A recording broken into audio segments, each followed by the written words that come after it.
Hello everyone and welcome to this first episode of Money Talk. As you can see, the name of this channel is Oak Wealth Builder. So here we talk about mindset wealth, but also about financial wealth and how to build it. And today we will start by the basics, by defining what is wealth. Let's dive in.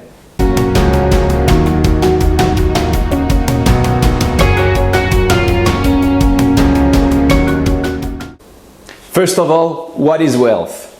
Many people have a flawed concept about wealth. Even myself, when I was younger, I thought that being wealthy and being rich was exactly the same thing, but it is not.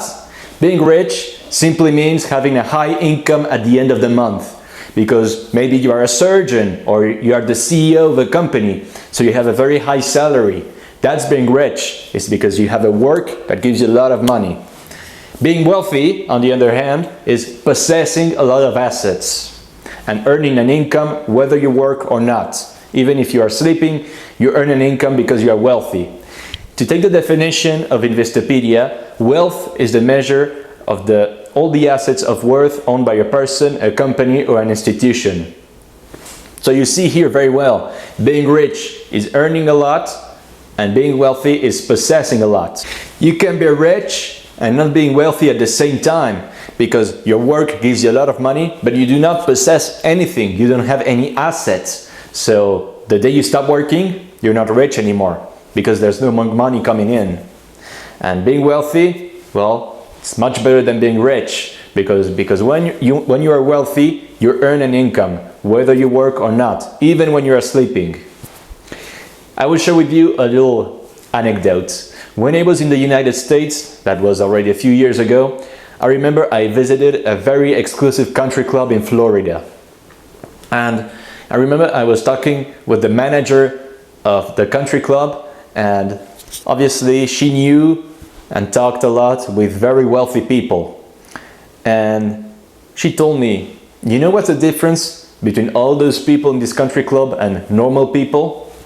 Well, the people at the country club, they have money entering into the bank account even when they are playing golf.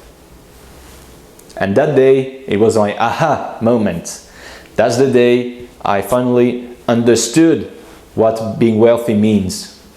Now that you know what it is being wealthy and how awesome it is, you may ask the question, how do I do to become wealthy? How do I do to possess a lot? And that is a very hard question. And let me tell you right now, it doesn't have a straight answer.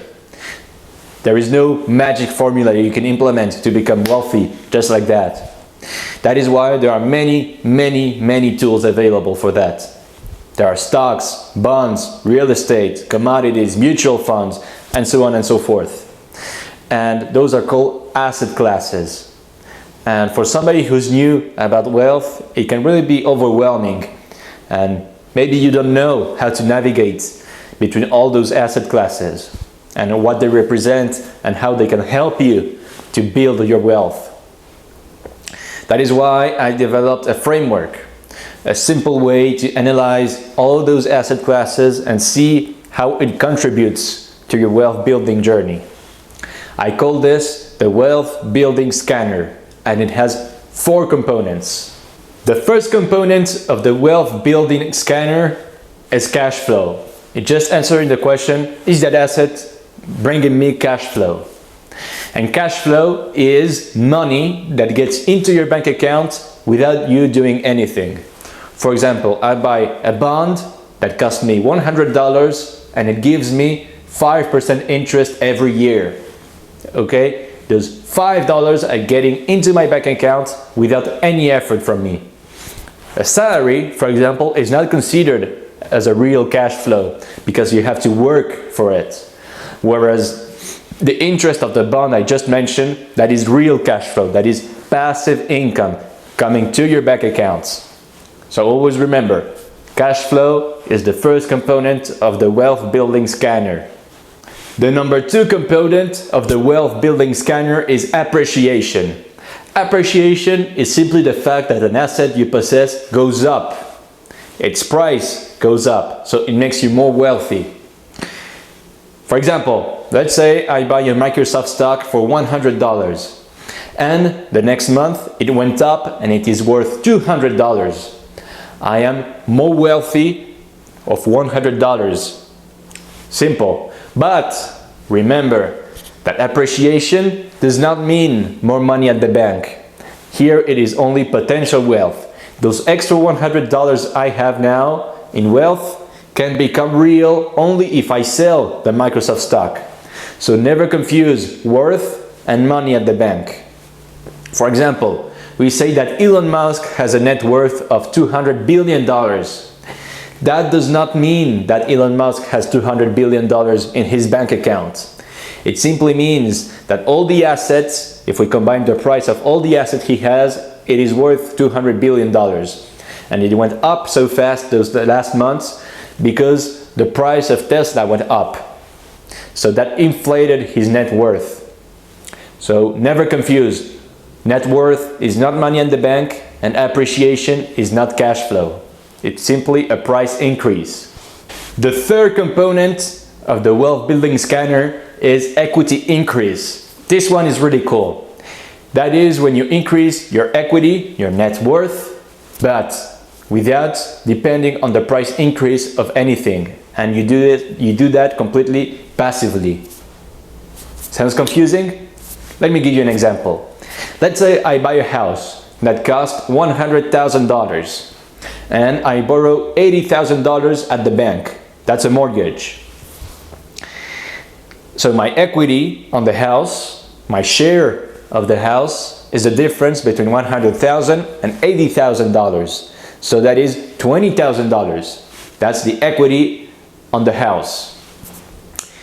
And now imagine I rent the house to somebody, to a tenant. This tenant will pay me a rent, and I will use this rent to pay the monthly payment of the mortgage. And in this mortgage, I pay interest and I pay also debt. I have to repay the debt to the bank. So at the end of the year, for example, I paid $1,000 in interest and I paid $3,000 in debt.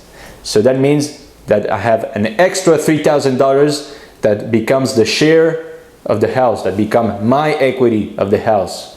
So here my equity on the house has come from $20,000 to $23,000. So I am $3,000 wealthier just because I increased the equity on the house and the tenant paid for that equity increase.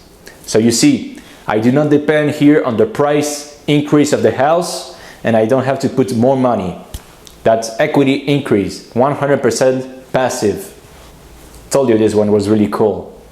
And last but certainly not least, the fourth component of the wealth building scanner is wealth storing. That simply is an asset that is supposed to protect your wealth, to store it.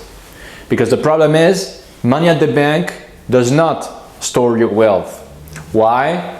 Because there is inflation. Every year, the money you have loses value. Let's say, for example, that I have $100 in a bank account and the inflation rate for this year is 3%. That means that next year, in real terms, I won't have $100. I will have only $97.